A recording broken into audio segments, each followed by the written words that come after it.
ಆದಿಕಾಂಡ ಅಧ್ಯಾಯ 13. ಹೀಗೆ ಅಬ್ರಾಮನು ತನ್ನದೆಲ್ಲಾ ತೆಗೆದುಕೊಂಡು ಹೆಂಡತಿಯನ್ನೂ ಲೋಟನನ್ನು ಸಂಗಡ ಕರಕೊಂಡು ಐಗುಪ್ತ ದೇಶವನ್ನು ಬಿಟ್ಟು ಕಾನಾನ್ ದೇಶದ ದಕ್ಷಿಣ ಪ್ರಾಂತ್ಯಕ್ಕೆ ಏರಿ ಬಂದನು. ಅಬ್ರಾಮನೂ ಲೋಟನೂ ಅಗಲಿದ್ದು. ಅಬ್ರಾಮನು ಬಹು ಐಶ್ವರ್ಯವಂತನಾಗಿದ್ದನು. ಅವನಿಗೆ ಪಶುಗಳೂ ಬೆಳ್ಳಿ ಬಂಗಾರವೂ ಇದ್ದವು. ಅವನು ದಕ್ಷಿಣ ದೇಶವನ್ನು ಬಿಟ್ಟು ಮುಂದೆ ಮುಂದೆ ಪ್ರಯಾಣ ಮಾಡುತ್ತಾ ಬೇತೇಲಿನವರೆಗೆ, ಅಂದರೆ ಬೇತೇಲಿಗೂ ಆಯಿ ಎಂಬ ಊರಿಗೂ ನಡುವೆ ತಾನು ಪೂರ್ವದಲ್ಲಿ ಗುಡಾರ ಹಾಕಿಸಿ ಯಜ್ಞವೇದಿಯನ್ನು ಕಟ್ಟಿದ್ದ ಕ್ಷೇತ್ರಕ್ಕೆ ತಿರುಗಿ ಬಂದು ಅಲ್ಲಿ ಯೆಹೋವನ ಹೆಸರನ್ನು ಹೇಳಿಕೊಂಡು ಆರಾಧಿಸಿದನು. ಅವನ ಜೊತೆಯಲ್ಲಿದ್ದ ಲೋಟನಿಗೂ ಕುರಿದನ ಗುಡಾರಗಳಿದ್ದವು. ಆ ಸ್ಥಳವು ಅವರಿಬ್ಬರ ಜೀವನಕ್ಕೆ ಸಾಲದೆ ಹೋಯಿತು. ಅವರಿಬ್ಬರ ಆಸ್ತಿ ಬಹಳವಾದದರಿಂದ ಒಂದೇ ಸ್ಥಳದಲ್ಲಿ ವಾಸವಾಗಿರುವುದು ಅಸಾಧ್ಯವಾಯಿತು. ಇದರಿಂದ ಅಬ್ರಾಮನ ದನ ಕಾಯುವವರಿಗೂ ಲೋಟನ ದನ ಕಾಯುವವರಿಗೂ ಜಗಳ ಹುಟ್ಟಿತು. ಇದಲ್ಲದೆ ಕಾನಾನ್ಯರೂ ಪೆರಿಜೀಯರೂ ಆ ಕಾಲದಲ್ಲಿ ದೇಶದೊಳಗೆ ಇದ್ದರು. ಹೀಗಿರಲು ಅಬ್ರಾಮನು ಲೋಟನಿಗೆ, ನನಗೂ ನಿನಗೂ ನನ್ನ ದನ ಕಾಯುವವರಿಗೂ ನಿನ್ನ ದನ ಕಾಯುವವರಿಗೂ ಜಗಳವಿರಬಾರದು. ನಾವು ಸಹೋದರರಲ್ಲವೇ? ದೇಶವೆಲ್ಲ ನಿನ್ನೆದುರಿಗೆ ಇದೆ. ದಯವಿಟ್ಟು ನನ್ನನ್ನು ಬಿಟ್ಟು ಪ್ರತ್ಯೇಕ ಹೋಗು. ನೀನು ಎಡಗಡೆ ಹೋದರೆ ನಾನು ಬಲಗಡೆ ಹೋಗುವೆನು, ನೀನು ಬಲಗಡೆ ಹೋದರೆ ನಾನು ಎಡಗಡೆ ಹೋಗುವೆನು ಎಂದು ಹೇಳಿದನು.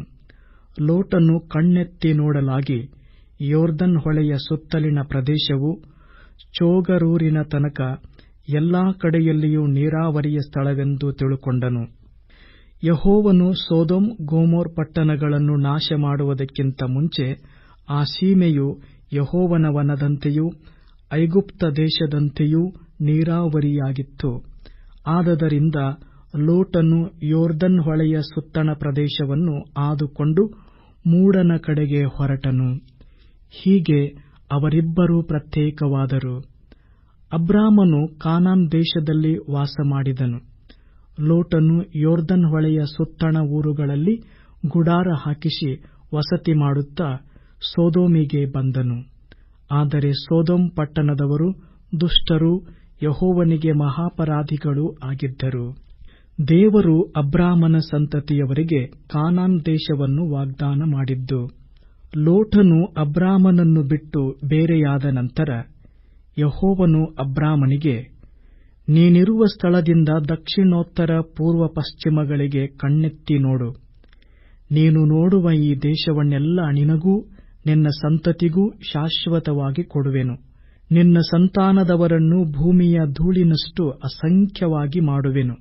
ಭೂಮಿಯಲ್ಲಿರುವ ಧೂಳನ್ನು ಲೆಕ್ಕ ಮಾಡುವುದಾದರೆ ನಿನ್ನ ಸಂತಾನವನ್ನೂ ಲೆಕ್ಕಿಸಲಾದೀತು. ನೀನೆದ್ದು ಈ ದೇಶದ ಎಲ್ಲಾ ಕಡೆಯಲ್ಲಿಯೂ ತಿರುಗಾಡು.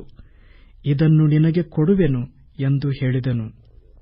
ತರುವಾಯ ಅಬ್ರಾಮನು ಅಲ್ಲಿಂದ ಹೊರಟು ಅಲ್ಲಲ್ಲಿ ಗುಡಾರ ಹಾಕಿಸಿಕೊಳ್ಳುತ್ತಾ ಹೆಬ್ರೋನಿನಲ್ಲಿರುವ ಮಮ್ರೆ ತೋಪಿಗೆ ಬಂದು ಅಲ್ಲೇ ವಾಸಮಾಡಿಕೊಂಡು ಯೆಹೋವನಿಗೆ ಯಜ್ಞವೇದಿಯನ್ನು ಕಟ್ಟಿಸಿದನು.